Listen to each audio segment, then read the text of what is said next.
Hello बच्चों, आपका स्वागत है हमारे यूट्यूब चैनल पॉपुलर मैथ में। और आपका भी। बच्चों, आज हम लोग एक नया टॉपिक और बहुत ही इंपॉर्टेंट टॉपिक पढ़ने वाले हैं जिसका नाम है इनवर्स ऑफ मैट्रिक्स। चलिए डालते हैं इनवर्स ऑफ अ मैट्रिक्स। अब बच्चों, हम लोग केवल इंट्रोडक्शन पढ़ेंगे, उसके बाद हम लोग अगले में से एक्सरसाइज करेंगे। तो इंट्रोडक्शन पढ़ना बहुत ज़रूरी है ताकि आप जान जाए अच्छा हाँ इनवर्स होता है।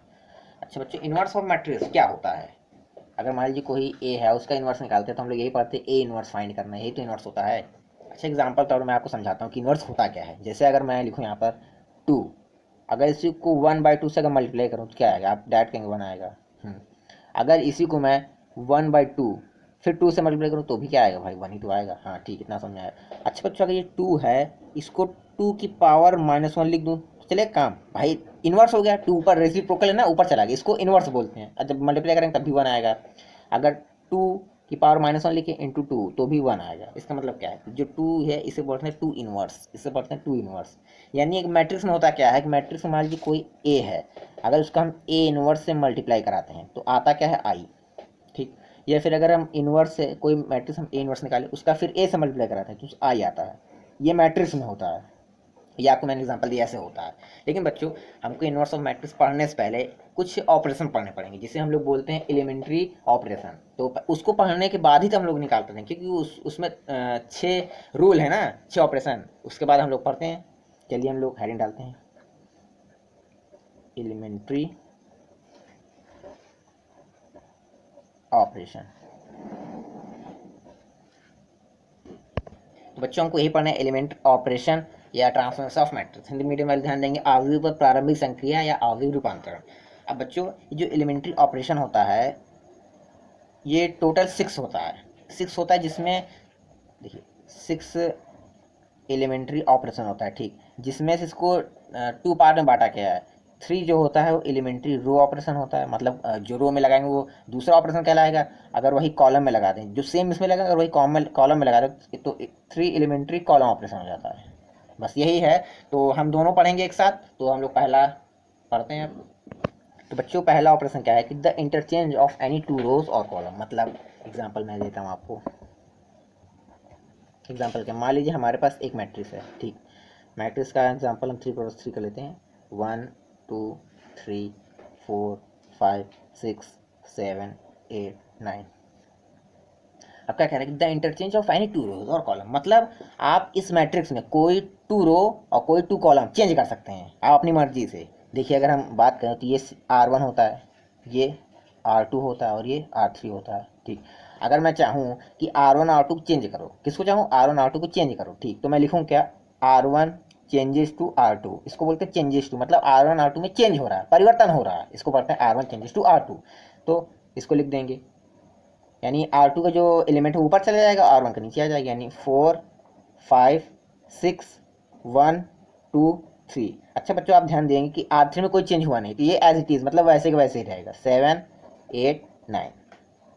अगर हम यही कॉलम में लगा दें तो कॉलम ऑपरेशन हो जाएगा। देखिए, अगर मैं इसी में लिखूँ C1 चेंजेस टू C2, रहेगा C1 चेंजेस टू C2 लिखूँ तब क्या हो जाएगा? ये हमारा हो जाएगा, ए लिखा हूँ मैं।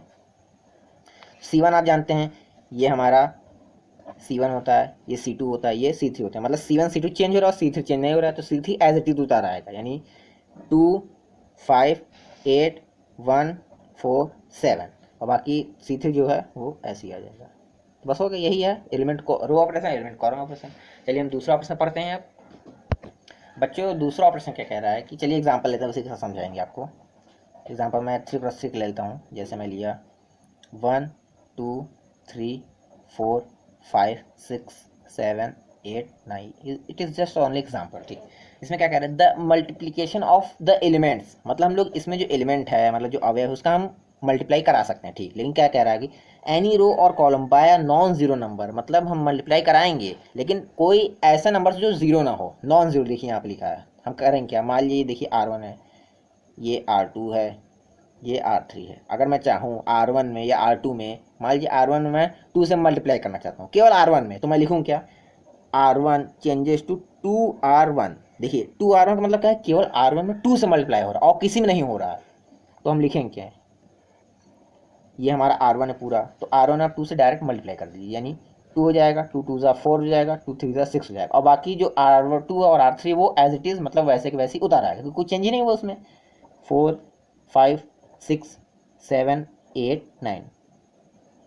अगर बच्चों ही हम कॉलम में लगाएं तो क्या करेंगे, मान लीजिए हम लिखें C3, इसी में लगा रहे हैं, चेंजेस टू 2C3। अब देखिए मैं C3 में लगा रहा हूँ, C3 में हम 2 से मल्टीप्लाई करना चाहते हो। C1 क्या होता है इसमें, ये C1 है, ये C2 है, ये C3 है, तो मतलब C3 में 2 से मल्टीप्लाई करना चाहता हूँ, तो बस कर दीजिए और क्या।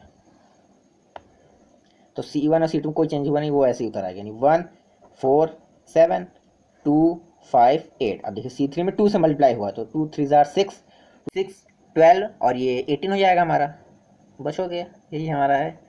अब हम लोग चलते हैं नेक्स्ट ऑपरेशन पढ़ते हैं। तो बच्चों आखिरी अर्थात तीसरा ऑपरेशन क्या कहता है कि the addition to the elements of any row और कॉलम, मतलब हम कोई भी रो और कॉलम को ऐड कर सकते हैं और या सब्सट्रैक्ट कर सकते हैं, ठीक। द करस्पॉन्डिंग एलिमेंट, लेकिन उसके करस्पॉन्डिंग एलिमेंट से, जैसे हम एग्जांपल लेते हैं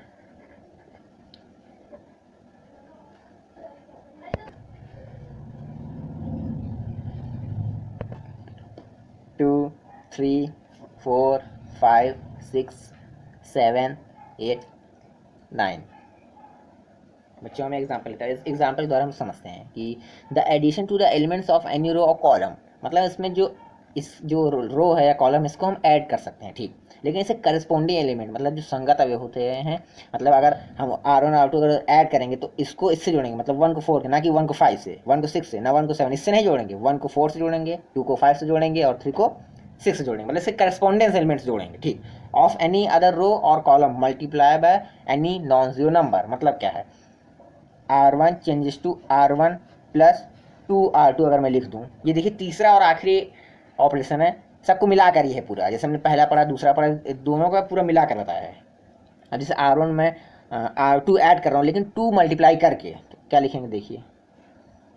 अब R1 क्या है, पहले देखिए चेंज किस में नहीं हुआ, R2 और R3 में, तो उसको आप ऐसे लिख लीजिए 4 5 6 और 7 8 9। ये आपको ध्यान देना पड़ेगी, जिसमें चेंज नहीं हुआ उसको कुछ नहीं, आपको कुछ छेड़ना नहीं, तुरंत चुपचाप रख देना जैसे वैसे है। अब देखिए R1 में क्या ऐड हो रहा है, R2, ठीक, R2 ऐड हो, लेकिन 2 मल्टीप्लाई होकर ऐड हो रहा है ना, तो हम क्या करें, R1 कितना है, 1 है। अब देखिए प्लस, अब 2 R2 को पहले ये यानी 4 लिख देंगे यहाँ पर, देखिए इसका करस्पॉन्डिंग एलिमेंट यही है, संगत अवयव और कुछ नहीं है। अब R2 2 प्लस 2 और फिर 5 हो जाएगा, ऐसे 3 प्लस 2 6 हो जाएगा, ये बस आप इसको ऐड कर दीजिए। 4 दूनी 8 1 9 हो जाएगा, 5 दूनी 10 11 12 हो जाएगा, 6 दूनी 12 13 15 हो जाएगी, और ये 4 5 6 7 8 9 बस हो गया। अगर हम यही बच्चों रो में लगाए, सॉरी रो में लगा चुके हैं, हम कॉलम में लगाएं तो सेम होगा, जैसे हम लिखें अगर C1 changes to C1 plus 2C2, मतलब C1 में C2 जोड़ रहे हैं, लेकिन 2 को मल्टीप्लाई करके जोड़ रहे हैं, तो C इसमें देखिए C1 क्या है, C1 हमारा ये है आप जानते हैं, और ये C2 है और ये C3 है, ठीक। तो चेंज देखिए हमारा किस में हो रहा है, C1 में हो रहा है, C1 प्लस 2C2, यानी C1 क्या है 1 प्लस 2 और ये 2 ऐड हो जाएगा, भाई इसका करस्पॉन्डिंग एलिमेंट ये है, इसका करस्पॉन्डिंग एलिमेंट ये है और इसका ये है, मतलब संगत अवयव, और 4 प्लस 2 और ये मल्टीप्लाई 5 हो जाएगा। फिर देखिए 7 और 2 मल्टीप्लाई हो रहा है 2 और 7 हो जाएगा, सॉरी 8 हो जाएगा, भाई देखिए ये है ना 2 5 8, हाँ। अब बाकी C2 C3 कोई चेंज नहीं है, उसको एज इट इज उतार दीजिए। अब बच्चों आप कुछ नहीं करना, आप इसको ऐड करना है, देखिए ऐड कर दीजिए आप, जैसे 2 दूनी 4 1 5 हो जाएगा, 5 दूनी 10 4 14 हो जाएगा, 8 दूनी 16 7 23 हो जाएगा, मतलब 23, और ये एज इट इज़ मतलब वैसे वैसे ही रहेगा। तो यही हमारा टोटल 6 एलिमेंट्री रो ऑपरेशन थे, सॉरी ऑपरेशन थे, जिसमें 3 हमने कॉलम पढ़ा और 3 हमने रो पढ़ा, तो यही खत्म होता है। अब इसके बाद मेन आता है जिसको बोलते हैं इन्वर्टेबल मैट्रिसेस, चलिए हेडिंग डाल लेते हैं। ये हमने क्यों पढ़ा, जो हमने ये ऑपरेशन पढ़ा इसको हम लोग जो इन्वर्स निकालेंगे उसमें अप्लाई करना है, बिना अप्लाई करके हम इन्वर्स नहीं निकाल सकते, इसलिए मैंने आपको पहले पढ़ा दिया। क्या है इन्वर्टिबल मैट्रिसेस, आप इसको हिंदी में बोलते हैं व्युत्क्रमणी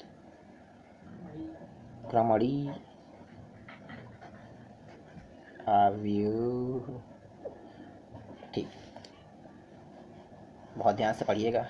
अब देखिए इन्वर्टिबल मैट्रिसेस क्या होता है, मान लीजिए हमारे पास कोई एक मैट्रिक्स है, लेट मान लीजिए कोई मैट्रिक्स है, ये कैसा मैट्रिक्स है, स्क्वायर मैट्रिक्स है, स्क्वायर मैट्रिक्स है ऑफ सेम ऑर्डर, मतलब कोई ऑर्डर एम है, एम क्रॉस एन लीजिए, या हम एम भी लिख सकते हैं क्योंकि इसमें देखिए आर इज इक्वल टू सी होता है, मैंने आपको टाइप्स ऑफ मैट्रिक्स बताया है, याद रखिए। ठीक, अगर इसी और अगर कोई दूसरा एक मैट्रिक्स भी है, वो भी कैसा स्क्वायर मैट्रिक्स है of same order M cross N, तो आपको करना क्या है, आपको दिया है कि अगर ए बी और बी ए अगर मल्टीप्लाई कराते हैं, अगर ये आई के इक्वल आता है, जैसे हमारे पास देखिए कोई ए मैट्रिक्स है और कोई बी मैट्रिक्स है, सेम ऑर्डर के हैं, स्क्वायर मैट्रिक्स, अगर हम ए बी मल्टीप्लाई करें और बी ए मल्टीप्लाई, अगर वो आई आता है, आई मतलब क्या है, आइडेंटिटी मैट्रिक्स का समक आव्यूह, अगर ये आता है तो हमारा जो बी है इज कॉल्ड द, यहाँ ध्यान दीजिएगा, इनवर्स मैट्रिक्स ऑफ ए, मतलब जो बी है वो इनवर्स मैट्रिक्स कहलाएगा ए का, और ए जो है इनवर्स मैट्रिक्स कहलाएगा बी का। A is called the inverse matrix of B.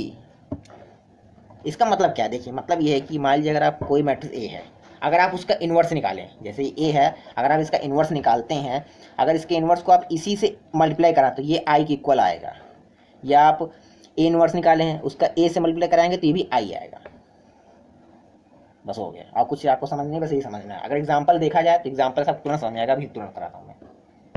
अब बच्चों देखिए मैं एग्जाम्पल क्या है कि ए कोई मैट्रिक्स है, बी कोई मैट्रिक्स है, मैं आपसे कहूँ ए बी और बी ए फाइंड करिए, ठीक, तो पहले ए लिखते हैं और बी लिखते हैं, तो ए बी फाइंड करना है, तो ए की वैल्यू कितनी है, आपको दिया 2 3 1 2, और बी की वैल्यू कितनी है, ध्यान दीजिएगा 2 -1 -3 2। अब देखिए ये भी 2 क्रॉस 2 का है, 2 क्रॉस 2 का है। अब देखिए इसका सी आर इक्वल है, मतलब जो रिजल्टेंट मैट्रिक्स आएगा, मतलब जो आंसर हमारा आएगा ए बी कराने में, वो भी 2 क्रॉस 2 का होगा। मैं आपको मैट्रिक्स मल्टीप्लिकेशन ऑफ मैट्रिक्स बताया हूँ, ठीक। अब देखिए आप इसका मल्टीप्लाई कराइए, देखिए क्या आता है। अब देखिए ये रो है, इसका मल्टीप्लाई इस कॉलम में होगा, ये रो है, इसका मतलब फिर इस कॉलम में होगा। बच्चों में गोला इसलिए बनाया ताकि आपको याद रहे, इसलिए बनाया तो आपको याद रहेगा, तभी तो आप तो न कर पाएंगे। 2 दूनी 4 हो जाएगा, ये 3 कम 3 हो जाएगा, भाई देखिए मल्टीप्लाई करा रहा हूँ मैं, 2 और ये -2 हो जाएगा, 2 3 6 हो जाएगा, 3 2 6 हो जाएगा, 1 3 3 हो जाएगा, 2 2 4 हो जाएगा ये हमारा। अब देखिए आप इसको ऐड करिए, देखिए क्या आता है, ये 1 हो जाएगा, 6 0 हो जाएगा, ये भी 0 हो जाएगा, ये 1 हो जाएगा। आया क्या, ये हमारा आया है आई। अगर हम इसी का बी ए भी निकालें तो भी आ जाएगा, देख लेते हैं।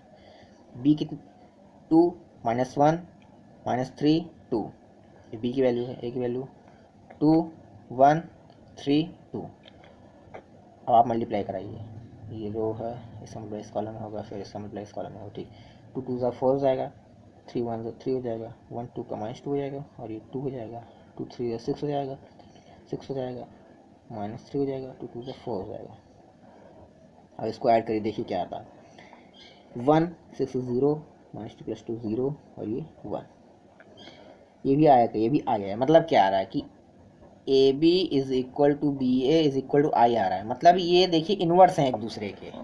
क्या है, इन्वर्स है। मतलब मैं कह सकता हूँ कि जो ए मैट्रिक्स है ये बी का इन्वर्स है, और बी मैट्रिक्स है ए का इन्वर्स है। समझ आया कि नहीं आपको, मैंने आपको पहले बताया था, बस यही है। अभी आपको नहीं समझ आ रहा कि हम लोग एक्सरसाइज में पहुंचेंगे तो आपको पूरा समझ में आएगा, इसलिए मैं आपको इंट्रोडक्शन बताया ताकि आपको तुरंत समझ में आ जाए। तो बच्चों आज की वीडियो में बस इतना ही, तब तक के लिए धन्यवाद।